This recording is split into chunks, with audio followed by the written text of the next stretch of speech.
Today at BlockTalks we have another exciting guest who is deep into AI and education. Let's try to know her and what she's been doing in using AI and like in education field. Let's try to know Aiswarya. So hi Aiswarya. Hi Ankush, how are you? Doing good, doing good. It's like from last 2.5 years, the most buzzword is about AI, Yes. and I just want to sit with the expert who has built something and is been into AI before ChatGPT. So tell me why is this AI buzz is all around? What sort of use cases are there? What sort of issues are there? So when it comes to AI, everyone looks at it with a little bit of skepticism, and some people look at it with a lot of excitement. I think I'm one of them who looks at it with a lot of excitement, primarily because I'm in education, and education has been transformed like other industries with AI. So I'm currently doing I've just finished off my doctorate in AI in education, and one of the things I've almost built, or you could say it is in its prototype stage, is an AI virtual tutor, which is a version which will act like me, talk like me, and teach like me. So this is something that has at the time I'm sure many other competitors are out in the field, but hasn't been explored yet. And the reason I say that is because AI has allowed us to see a version where we can adapt itself to the needs of the student. For instance, I recently tested it out with a student who had ADHD, who had absolute difficulty understanding certain concepts, right? But my project is called AI Shoe, by the way, because I'm called Miss I Shoe. So my AI is called AI Shoe. So AI Shoe can understand how the student is feeling, and based on that, respond to him in a way that is reassuring, or change its way of teaching, this pedagogy. Because if you take a look at it, see, you always look at the problem that you have in when it comes to business, right? So what is the problem? Everyone will ask, and what is the solution you're offering? So the problem is that I only have 10 hours of work time in a day, and there was a time when I have so many backlogs and I'm overbooked that I cannot attend to the children. So which is when AI Shoe comes in, because if you want to reach out to Miss Aishu outside of her work hours, there is AI Shoe who can Scalability. absolutely scalable. So instead of me, let's say, servicing 10 students in a day, because I only offer one-to-one sessions, although I do group sessions, I prefer to have one-to-one sessions because they're much more effective. AI Shoe can be there for you. So that's one of the use cases. The second one you would say is completely different from education, and that is in politics and policy. So I come from a background of economics, literature, and business, which you would think has nothing to do with each other, right? But it came in really handy for me, because we built something called Pulse of People. Pulse of People is a voter sentiment dashboard, which means you would be able to measure the sentiment of people just like you would measure stock prices. This means, suppose the government comes out with a new education policy, are parents happy with it? And if so, what is their sentiment towards it? Is it okay? Are they apprehensive about the change? So governments will be able to measure this right after they roll out, or even before they roll out, based on data sets they already have. So okay, earlier before this, let's talk about this the AI which you built for politics, so earlier this was done by surveys or feedback forms. So let's suppose there is a government which wants to launch a education policy, and they get a survey from, and they collect the data, and so it was around 6 to 8 months process, and out of that data they get the insights. Okay, this tweak could be done, or this is good or this is bad. So you are saying using your tool, these sort of things can be either like reduced or like completely changed. We don't need the real audience feedback, or how exactly it works. So it would be, I would say, we are still dealing with real sentiments of people. So you mentioned sending out people to collect data, right? But normally it's done. Let's discuss in very simple terms, so that a single person who was involved in that survey can get the understanding. Okay, now what exactly is going on? So let's suppose there is an new education policy from an Indian education or any government, they want to get a insight. They come to you for like how you can help, what would be the requirements, how it will start, what would be the timeline, so that, and what would be the impact on the government side and on the user side, like on the people side also. Understood. So for a government, it's a many long months of planning to make a policy. So think about the scenario when a policy is announced. There is a lot of buzz on Twitter. There is a lot of buzz on social media. So social media and the internet is one of the places where you need to take data from.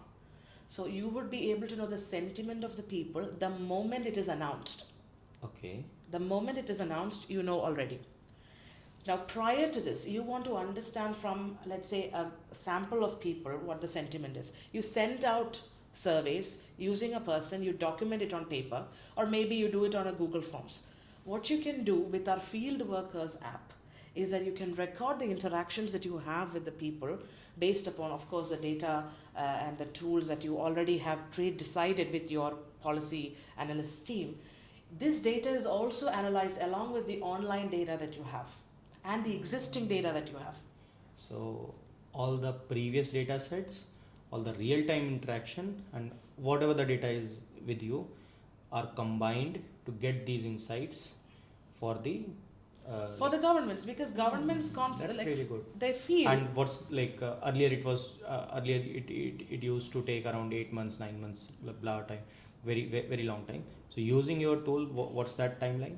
So again, the bottleneck would be the humans who would be collecting the data, because the data can be processed just like that. Because you can import it, look at the sentiment dashboard, and there are so many features. Like one of the features would be to mock. You can put in a data set that you have, look at the demographics, and do a mock simulation. You can simulate. Okay, got it. Yeah. So in Can I take it? Oh, I'm so sorry. okay, I thought it's mine. Oh no, it's No issues. okay. Take it. No, it is. Let me. Take the call. We Oh have no, stopped. it is from India. Oh, I will. okay. I will make it. Okay. Can I give it here? Oh my God. No issues. Okay. Cool. Yeah. Phone? Amrit phone. Yes. Cool. We were at. If we're talking about the simulation, mock simulation. Cool. 1, 2, 3, go. So you meant to say that we can run the simulations before launching anything, or and my next question will be at what stage, at what scale people can use it. So either like is it just for governments, or it's just for education bodies, or what, or anyone, like if there is, like, let's suppose I'm a founder with 200 300 people in my team, can I use it to before launching any new policy or getting the feedbacks or something like this? Absolutely. That's why we have pulse of people in 3 forms. We have pulse of people for governments, pulse of customers, and pulse of employees. Okay. So we have 3 of these built. The first one that I told you about is mostly for governments. Now think about this. Think about the political tools or the online tools that are available to President Trump. Or think about what Prime Minister Modi has. And do you think these data or these tools or these insights are useful for a ward member or for a small-time politician? God. He can get this. He can give us a call, tell us, I want to know what I can do for my constituency better. So he will be able to know not only what his government is doing in the country, but also what his opposition is doing. Are they doing anything extra? What is the insight?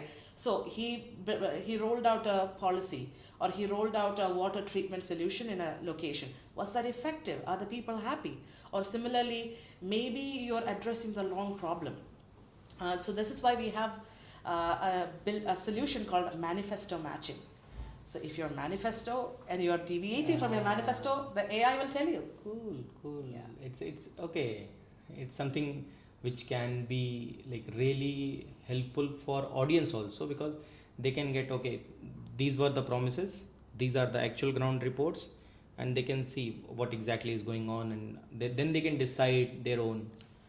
Absolutely. So first one is for governments, and as per my understanding, anyone can use it in the government, like from small level to the biggest, Yes. the supreme. It can be optimized for that particular department. Cool. For instance, the water authority. We can map out, for instance, you can have digital twins of your locations, and you can see, okay, this is where the water breakage happens at all time, like all the time, and address that. And what about the rest of the AI for customers and So again, I would like to look at a scenario. So think about, like you said, you want to make sure there's a new change in timings in your office, and you want to know what the sentiment of your employees are. So you would be able to understand it using, again, the pulse of employees. Again, that would be a much smaller system compared to the main pulse of people, but optimized for your highly company. optimized for your company. And what about the rest? Pulse of customers would be the same. For instance, you buy a pizza and you didn't like the Like pizza. let's suppose it could be for brands. So It is let's for suppose you like let's suppose you are Domino's. You want to track something. Okay. So, Pulse of People is built on an economic theory. It's a Keynesian economic theory called animal spirits.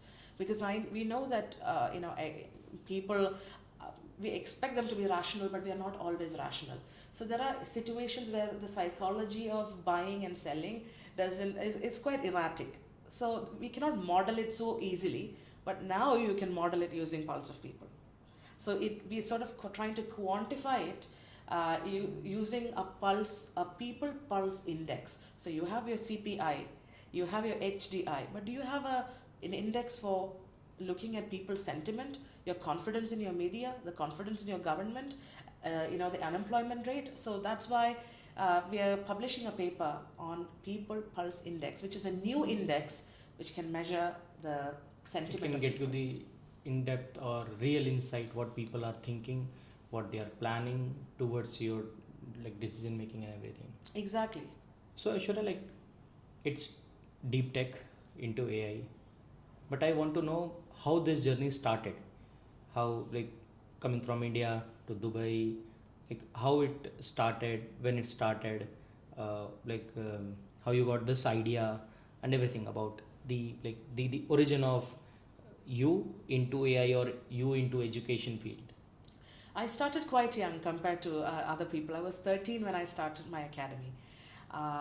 It was called Aishu's Academy also, back in the day. But remember, I'm taking class. I come from a village in Kerala. Not many people speak English, but I was someone who could easily learn languages. So I knew that there was a gap. The gap was English teaching in the village. So I had about 60, 70 students who would come, and they would be sometimes twice as old as me. Because, imagine being in a village and not, being able to crack a job because you don't speak English. So that's when I started at 13. And I started writing for newspapers in Texas. I had a column in Texas every other week. So that's how I started growing.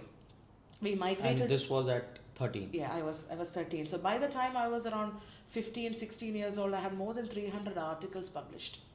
And I had a poetry book published when I was 14. So very clearly I was a nerd, and by the time we moved into the city, although I was teaching, it was imperative that I teach and earn money because I had a scholarship at an international school, and it's not like my family earned a lot.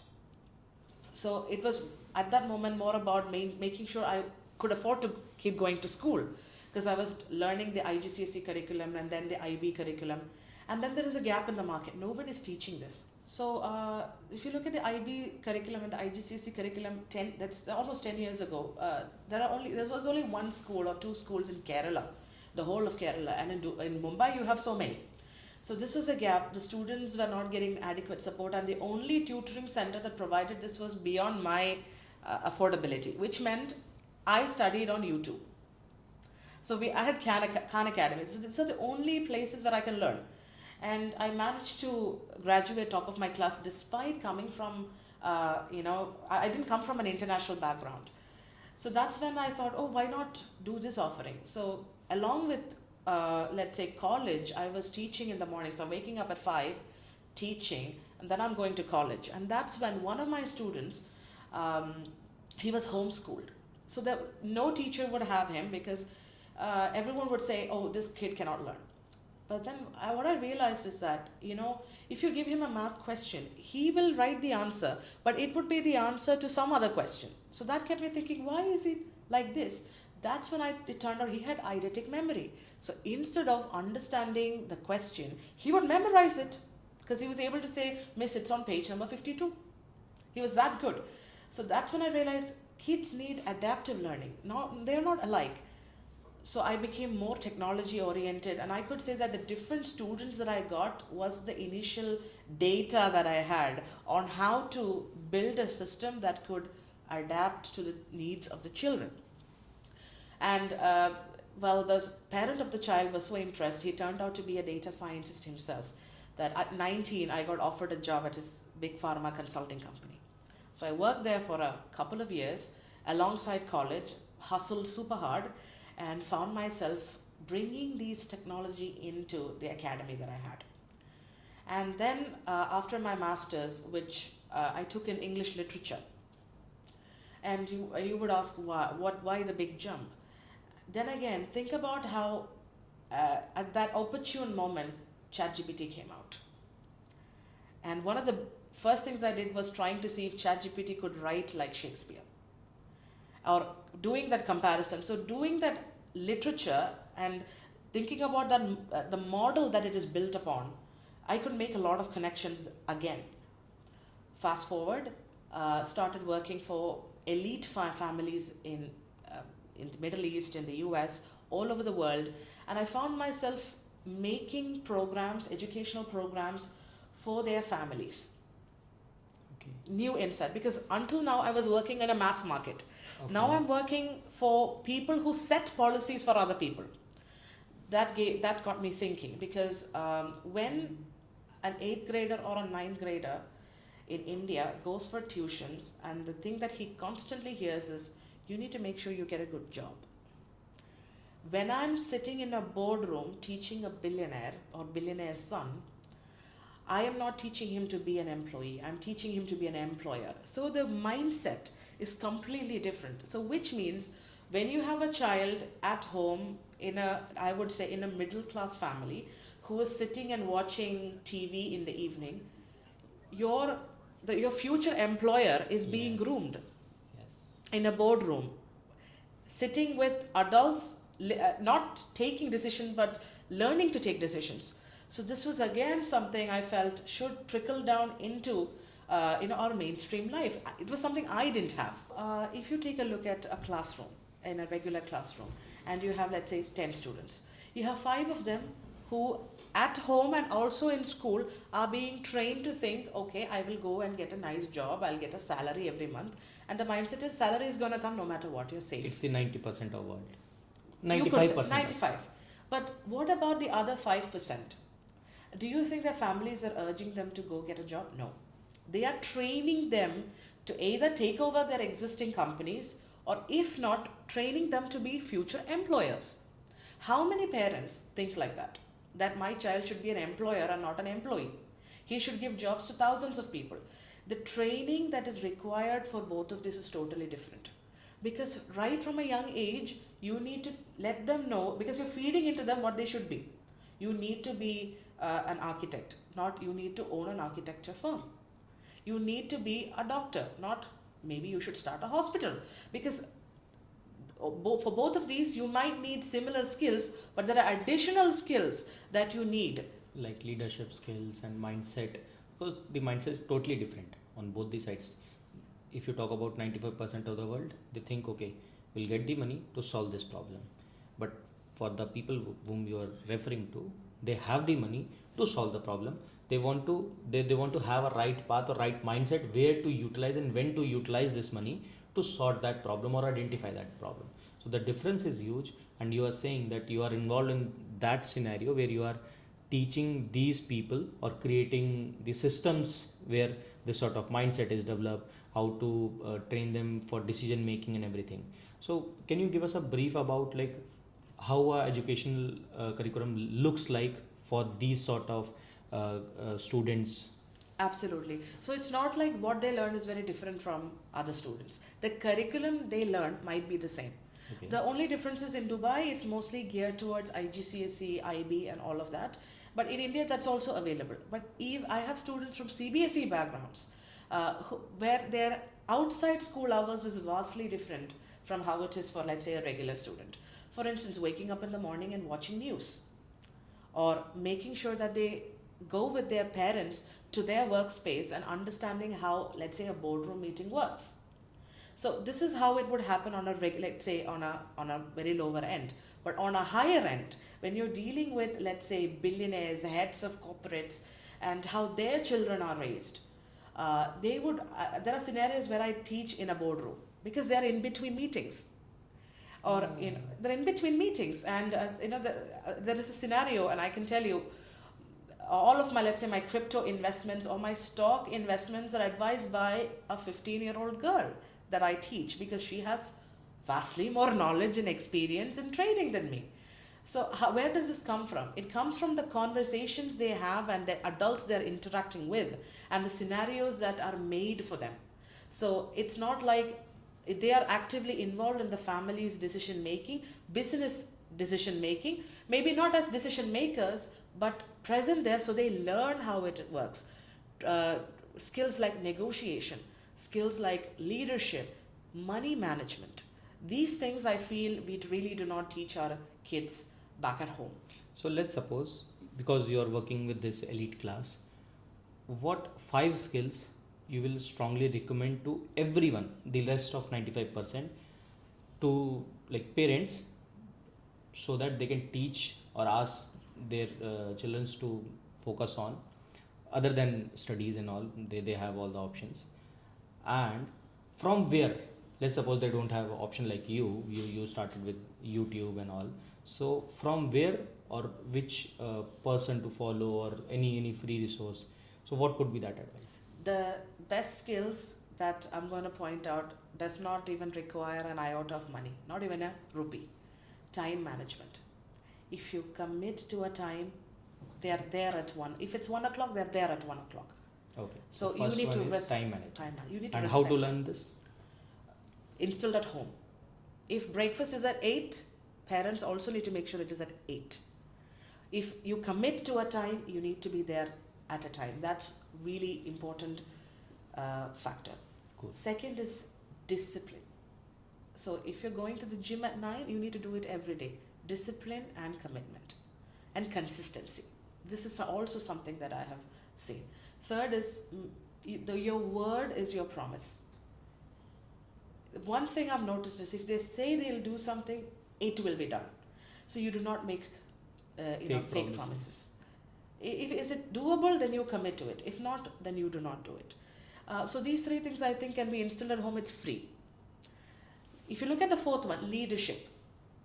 If there are so many events that happen in Indian schools, I think compared to any other place in the world, India has so many opportunities. Make sure your kid goes for all of them. For example, like how to set this mindset for leadership. Like let's suppose I have a baby girl for around, she's in 6th standard or something. Leadership for a 6-year-old, make sure she, if she is asked to be class monitor, she raises her hands. That's where it starts, the confidence. So, because she should not shy away thinking, oh my God, what are people going to think about me? And parents can also encourage them. It's not only studies, encourage them to network, which is my 5th thing, because your connections mean a lot.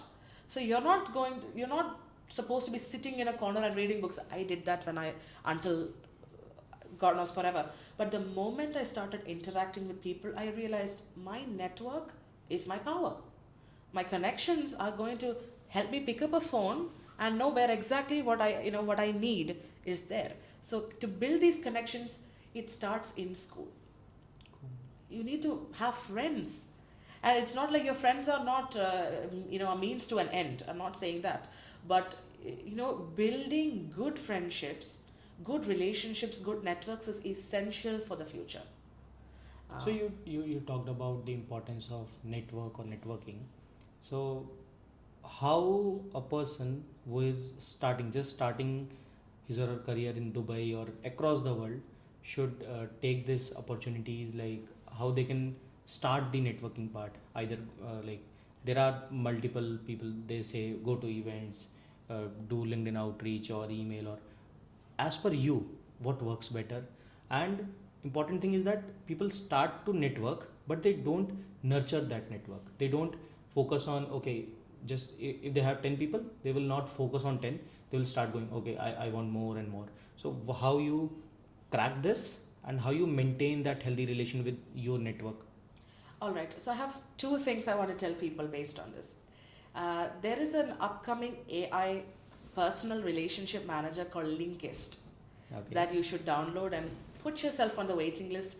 This issue will get solved almost right away. What it does? Linkist is a personal relationship manager. So it's how do you say, it'll give you the nudge to nurture these relationships that you make a connection, but do you nurture it? Linkist can do it for you. So this is something that we're What's also the name? It's Linkist. And are you developing it? I am not developing it, but our organization is closely working with the firm. Got it. And I can tell you that it is a wonderful platform. It's not rolled out yet. So you need to be invited to. Just invite me. I will be inviting all of you actually today. So that's one of the ways you can. There are online, platforms like Linkist that you can do. The second is in Dubai. Every week there is a networking event. Yeah. Sometimes they are free of cost. Sometimes it costs you like 50 dirhams. But I think that's a cost you should be willing to bear. And when you are there, do not just hand out your cards. Speak and how do you say? Perfect your elevator pitch. And you wouldn't believe, the other day I did an elevator pitch, quite literally, in the elevator, 40 seconds. And it did me a whole lot of good. So I've experienced it. And that's because I perfected. And what was that? Well, basically pulse of being given to a very big media company in the world, actually, not just in Dubai, but in the world. And it was only because of 30 seconds. No. I want to know, what was that 30-second pitch which you use? Okay, so I was getting into the lift and I had a Meta, VR gadget with me, and he said, "Hey, how is it?" I said, "I haven't tested it yet. I'm testing it for my AI shoe." And he's like, "What is that?" So immediately it was it hit it, and that's because by the time I got to my 68th floor, I could tell him briefly, but sharply, what my product was. You planted that point. Okay, there is something which she is working on, and where. Yeah, and that led to a business meeting today at 11 o'clock. Okay. During which I was able to communicate pulse of people to him. So this is where networking happens. Even if you meet someone in the lift, it can help you. Try to connect. Yes. Yeah. So you started your career in India, then last 4 years you are into Dubai. What sort of difference you look in the whole both these market, as a point of view of a person who want to grow their business or achieve something? Because in India there is little bit of job oriented mindset, and here it is totally different. So how you see these sort of mindsets, and what's your take on the Indians or Indian government should apply in their curriculum for students, so that they also have this sort of fighter spirit or hustler sort of spirit which is there in this market? So the main difference between Dubai and India is our home. But when you're in Dubai, your sort of existence here is closely linked to your residency, your job.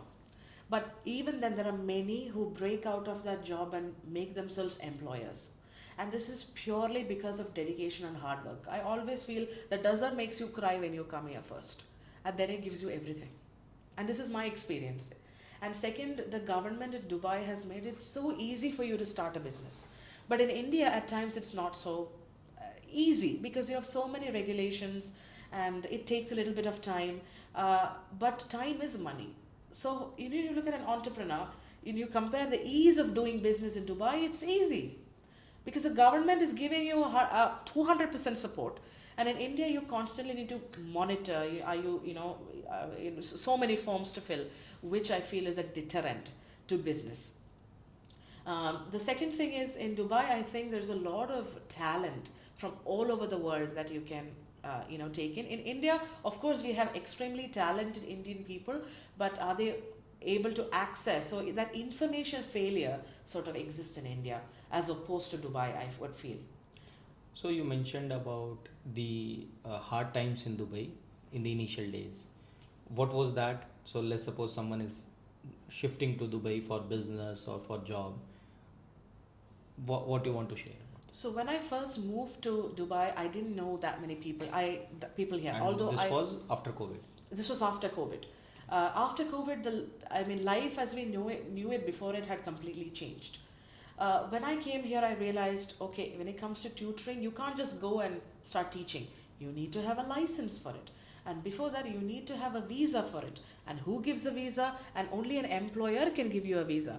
So I first worked with a company here. I was an employee first, so I can first hand tell you the experiences. But excellent, but very thankfully, I was in a very excellent organization who I'm still, closely related to.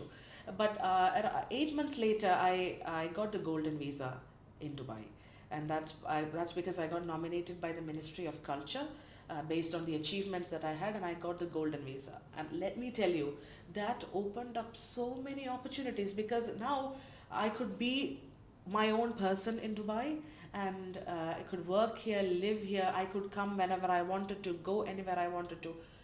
That way, Dubai changed my life because one, it's closer to so many countries in the world. I could travel, and the golden visa also allowed me to travel to some countries without a visa, which is very important in our case because we have to wait sometimes weeks and months for visas to come. So that way. So what was that activity or what was that like project on which you were working so that you got that opportunity to get that golden visa so early? So for golden visa, it's available for students, for established researchers. I got it under the Ministry of Culture's writer category because I had published books and I could show almost 10 or 12 years worth of work. And certificates. The certificates, the recognition that you earn from your school days all the way to your professional life is very important. So again, something I want to say is you get recognized for your hard work here as well. And I feel many students back in India do not have that opportunity to be recognized by the government, for their achievements. So this is also something that sets Dubai aside. Cool. So we discussed about work and how your journey started and everything. How the personal life is there in Dubai. What's like it? We all know it's totally different from India, but how well you can enjoy this because everyone is spending around 10 to 15 hours or 12 hours working daily. So how to off work things looks in Dubai? So one of the main eaters of time is travel, which is why I live close to work. Okay. Because I do not want to travel and waste 2 hours of my daytime, even if the rents are high. Because I feel like your time again is money. If I can save 2.5 hours of my time, that's productive work. So that's one thing I live by. So, even if it is in not a nicer part of town that I have to work in, and if I have to be there for an extended period of time, I try to stay close to work. The second thing is that most of my work is, from home at times. So, working from home is excellent. So you save a lot of energy, I would say, when you are, in your own space. Third thing is the summers here are quite unforgiving.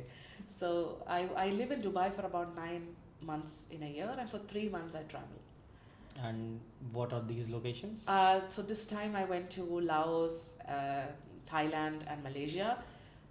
In fact, Pulse of People was born in Laos. The reason I say that is because it was so difficult, Ankush. I got stranded at the Thai border. I got stranded at the Laos border because I was Indian. Because there is a crisis going there where there is a human trafficking of Indians into Laos. So the government said absolutely no, and that's when I showed my my golden visa. And I said, listen, I work in Dubai, and they said okay.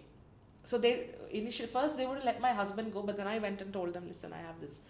So they let me go. Same thing in the Laos border, where I had to communicate, and we spent 7 hours on a bus, no connectivity, going from one border close to Chinese border, all the way to one of the main cities. When we reached the city, we realized the railway station is 40 kilometers away, and no one is going to take us because the roads are bad. we spoke to the local Laos people, and they said the government is building, huge fancy railway stations far away to help foreigners, but not for the local people. We need roads. We can't afford to travel on the, because they earn $100 in a month sometimes. So it's abysmally bad. That's when we realize, so governments are doing things without understanding the needs of the people. They are not getting the insights from data, from the people and all. Exactly. So my husband's a political So consultant. So I traveling told him, is you good. should be telling your clients this. And he said, well, you are in AI. Why don't you build us something? And that's how it began. So you travel for 3 months and rest of time you stay in Dubai. I stay in Dubai, but we also travel in between. But 3 months we try to live outside because it's very hot and there's not much to do. So in everyone's life there is a aha moment when everything start to change, or okay, you think, okay, now this is the time where I'm getting some momentum in life, or like whatever my dreams were, I am towards that. So what was that aha moment for you? For me, if you look at Maslow's hierarchy of needs, that top of the pyramid, you need to keep making sure your bar keeps going up. So for me, I constantly tell myself, this aha moment, if I have it now, it only gives me mileage now. For me, it's the next aha moment that I'm chasing after. So for now, what is that? It's pulse of people, and I would say it's a people pulse index, because I remember I woke up a few days ago at 2 in the night and I said, I've cracked it. This is the missing element in the AI data platform, because we needed an index to reflect people's behaviors and people's sentiments. And I think that was my aha moment. And the next one will be when I'm fully able to have an AI shoe which can even write like me. When I say write like me, write on a blackboard like me, because I love the blackboard. And I unfortunately no AI system can do that yet. So I'm building it, and I hope. So right now the teaching module AI issue.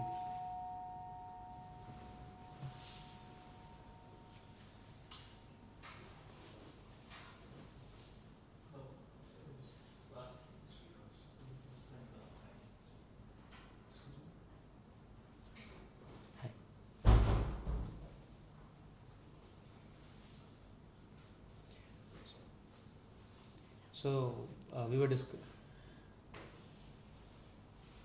कौन सा गया? नहीं, ये बंदा ठीक cool. So we were please okay. So we were discussing about the training module which you have developed. So how it works and what's the cost related to it and who can use it, like as we discussed, like you teach to those 5%, or is it available for everyone? So again, the pain point that it is solving is the cost. If you wanted to sit in a session in Dubai, let's say, I don't want to talk about the charges, but you would spend around $100 to sometimes $500 for a class. That's how much I charge. But I also want to make sure that it is accessible for students all over the world. So I want to make sure it is affordable, perhaps at the same rate as you can get a ChatGPT account today. That's the goal that I have. And right now, if let's suppose I want to use it, at the moment, if you want to use it, you would have to pay around 50 dirhams, because there is a cost associated with the AI tokens for you need to use. month or one session? For a month. Okay, that's pretty cheap. Yes, but if I add more videos, if it's much more, let's say, you should talk in terms of energy. If it's going to cost us more energy, then of course the cost goes up, but I am actively trying to reduce the cost. So just take us through the platform. Like let's suppose I'm a parent, I want to use this system. I will go to, like, where I will go to and how it will look like. Okay, so at the moment on the platform you have a class. The class is recorded, you have an AI summary, you have courses and everything. But what happens after, let's say in the evening, you still don't understand how to find the number of moles, even after watching the video 2-3 times. So you can go on AI issue and say, I'm not understanding it. Can you break it down for me? And the system will be able to explain it. In the video format? In the video format. That's cool. And these interactions are like unlimited. So let's suppose if a person is not able to understand, they can. At the moment, it is a little limited because I'm also bootstrapped. Ah. I'm not a large organization, but I am So hoping they can ask again and again, and they can ask. there are some limits. Yes, And this is a SaaS model. this is a SaaS model. Ah. So again, remember, I'm perfecting it. It's in a prototype, a proof of concept stage. I've tested it. It's working, and I want to build it up. Scale it up. You mentioned in those five pointers about time management, Yes. and now you are doing this AI issue, the Pulse of People Index. In that also there will be multiple streams because that's a huge thing. Managing your life in Dubai, you are married. So how you are managing this time management? It is not easy. Yeah. And sometimes I have to make sacrifices. So I think my social life is something that I sometimes sacrifice because I cannot sacrifice sleep. I want to tell everyone to sleep well because I sleep 8 hours a day. I really try to, or a little bit more, because that's what keeps me going. I need to make sure my brain gets rest because most of our work our brain is doing. I'm not someone who wakes up very early unless I have to, because I prioritize my sleep. The second thing is use your Google Calendar. It's free. Set up appointments, manage your time, put buffers in between. This way you can see what you're up to in the week. So if you look at my schedule, my classes are frozen until June 2026. Yes, so I have bookings until 2026. From July to, like I said, September, it's a free calendar. Then I will plan my traveling time. Now this also needs to align with my family's calendar as well, because my mother is also a teacher and she's running the academy back home. So it means there's a lot of planning, and sometimes when you don't plan, things don't go to plan all the time, but doesn't it help? Because it helps me to plan for contingencies as well. So I would say, work-wise, I'm a very organized person. So it was really great discussing with you, like the benefits and cons for AI, and we were not aware of there is a different sort of education pattern for, or a curriculum for the 5%, or that's the unique topic which you shared. Because okay, we were thinking, like everyone thinks like, okay, they will be learning the same things, but they have something different. But it's this teaching and training modules which you and your like people like you train them, and that's how they get that sort of different skills in that. So that was really good, and we'll be love to use the tools which you have built, and we'll be looking for that invite also for networking part. And yeah, thanks a lot for giving us Thank you so time. much, Ankush. It was great. Thank you. Thank you. Thank you.